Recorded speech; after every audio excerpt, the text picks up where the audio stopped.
વડોદરા શહેરના ચૂંટાયેલા પ્રતિનિધિ હોય યા ધારાસભ્ય હોય યા સંસદ સભ્ય હોય યા કોર્પોરેશન હોય, જો ખરેખર એમની માને દૂધ પીધું હોય તો જો ખોટું ગેરકાર્ય કર્યું હોય તો બુલડોઝર લઈને નીકળો. હું આગેવાની કરું છું અને તમે બી નીકળો અને સાફ કરીએ વડોદરા શહેર. એ ગરીબને પૂછો જઈને કે તમારા ઘરમાં દવા છે, તમારા ઘરમાં ખાવાનું છે, તમારા ઘરમાં રહેવા ઓળવાનું છે, એ નથી પૂછતા. આતિશબાજી કરે છે કે ભાઈ આમને આ બનાવ્યું છે, એને એ તોડી નાખો ને એને બનાવ્યું તોડી નાખો. ગોમતીપુરા તળાવ કહેતા હતા એ કોર્પોરેશન એના પર પાણીની ટાંકી બનાવી દીધી. જેની સરકાર હોય એના જ પોલીસવાળા હોય, એમના જ અધિકારીઓ હોય, આઈપીએસ અધિકારી એમના જ હોય, કમિશનર એમના જ હોય, કલેક્ટર જ એમના હોય, તો પછી વિકાસ થાય ક્યાં? ત્યાં પ્રજાના હિતના કામો ક્યાંથી થાય?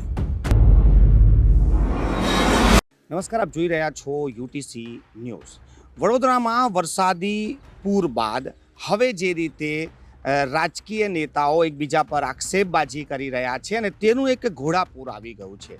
વડોદરા શહેરમાં આવનારા સમયમાં પૂર ના આવે તેના માટે શું કરવું જોઈએ તેની વાતો ઓછી થઈ રહી છે, પરંતુ એકબીજા પર આક્ષેપો વધુ થઈ રહ્યા છે. વડોદરા શહેરમાં આવનારા સમયમાં આવી પૂરની પરિસ્થિતિનું ફરી નિર્માણ ના થાય તેના માટે શું કરવું જોઈએ? આપણી સાથે પૂર્વ ધારાસભ્ય મધુ શ્રીવાસ્તવ જોડાઈ ગયા છે.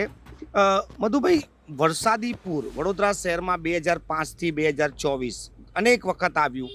આ વખતે તો કરોડો રૂપિયાનું નુકસાન થઈ ગયું. એ છતાં પણ એવું કોઈ નક્કર હજી પણ એવું કોઈ નિર્ણય નથી લેવાયો કે શું કરવાથી હવે પૂર નહીં આવે. તમને શું લાગે છે, સૌથી પહેલાં શું કરવું જોઈએ? સૌથી પહેલાં તો આ કરવું જોઈએ કે જ્યારે 5 વર્ષ પહેલાં મેં રજૂઆત કરી હતી કોર્પોરેશનમાં કે જે વિશ્વામિત્રી જાય છે ઠેઠ જાંબા સુધી પહોંચે છે, એ પહેલાં તમે સાફ કરો ઊંડું ઉતારીને. આ જે વડોદરામાં દુર્ઘટના બની રહી છે કુદરતી, એ ના બને એની રજૂઆત મેં બાર કરી. પણ હવે અધિકારી જાડી ચામડીના હોય, હા સાહેબ કરીએ છીએ, નથી કરતા.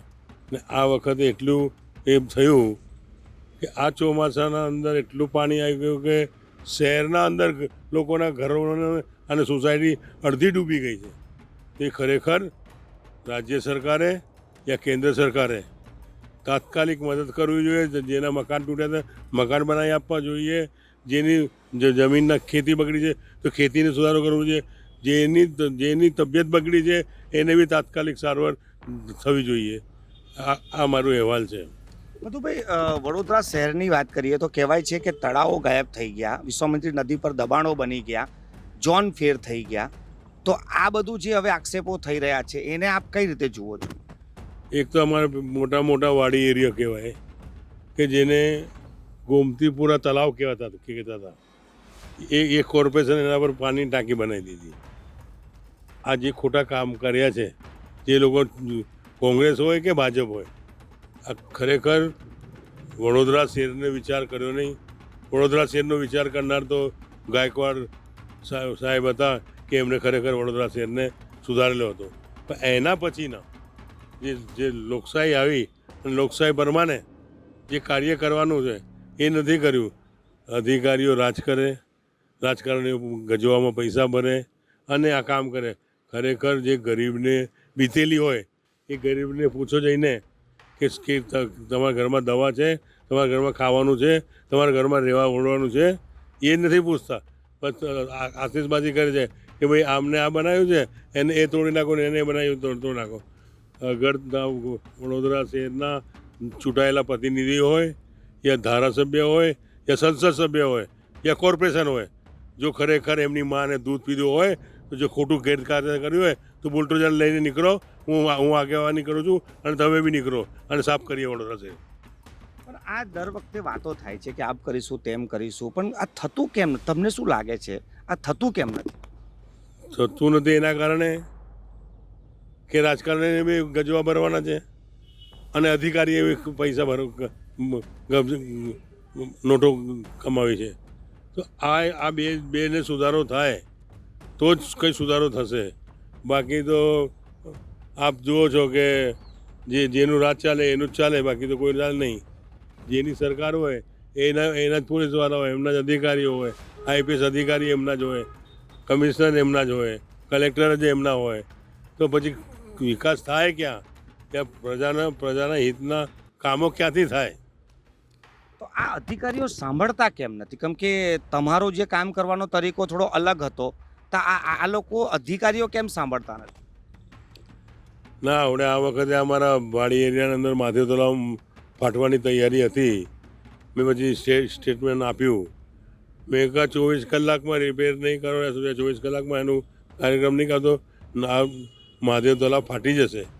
એટલે તાત્કાલિક કરો, નહીં કરો ન છૂટકે મેં મારી ટોળકી લઈને તમારા ઓફિસમાં આવીને તોડફોડ કરીશ, અને જેવું હશે તે જે સરકારને જે કરવું હોય કરી લે.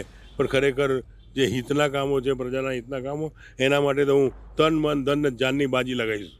એક નેતા તરીકે અત્યારે જે ચૂંટાયેલા નેતાઓ છે એમને અધિકારીઓ સાથે કઈ રીતે વર્તન કરવું જોઈએ? એમને અધિકારીઓ એ પ્રજાના નોકર છે. ચાહે કલેક્ટર હોય કે ચાહે પોલીસ કમિશનર હોય, કોઈ બી હોય, સરકારી અધિકારી છે એ પ્રજાના હિતના કામો કરવા જોઈએ. એ નોકરિયાત ચીજ છે, એ પ્રજાના સાહેબ નથી, એ એમના સ્ટાફના સાહેબ છે. આ તો ચૂંટાયેલા પ્રતિનિધિ જ જાય સાહેબ કરે અને આવું તેવું કામ કરે, બોલે આ સાહેબ મારું કામ સારું કરે છે. પણ ખરેખર નીચલા તરફથી જોઈએ તો અધિકારી હોય, સ્ટ્રોંગ હોય ને, જે કે આજે એના મોબાઈલ પર ચર્ચા થઈ રહી છે, છિંદમૂલ મજિસ્ટ્રેટ કેન્દ્રના, એમનું નામ સારું ખ્યાલ હતું નહીં, એમનું નામ એનું કામ કરી રહ્યા છે. હવે એમનાથી એ કોઈ રાજકારણીનું કામ નહીં કરતા, એવાને થઈ બદલી કરાવી દે કે પછી કંઈ ને કંઈ રસ્તો કરાવે. ખૂબ ખૂબ આભાર મધુભાઈ અમારી સાથે ચર્ચા કરવા માટે. મધુભાઈ શ્રીવાસ્તવ ભલે પૂર્વ ધારાસભ્ય છે, પરંતુ તેમણે આહવાન કર્યું છે કે બધા સાથે આવો, બુલડોઝર લો, જેટલા પણ દબાણો છે તેને તોડી પાડો. આગેવાની કરવા ખુદ મધુભાઈ પણ તૈયાર છે, જોડાવા પણ તૈયાર છે. પરંતુ વડોદરાના હિત માટે હવે કામ કરવું પડશે, અધિકારીઓ પાસે કડકાઈથી કામ કરાવવું પડશે, ગેરકાયદેસર જેવી દબાણો છે તેને તોડવા પડશે. તો જ આવનારા સમયમાં આપણે આ પૂરના ત્રાસથી બચી શકીશું.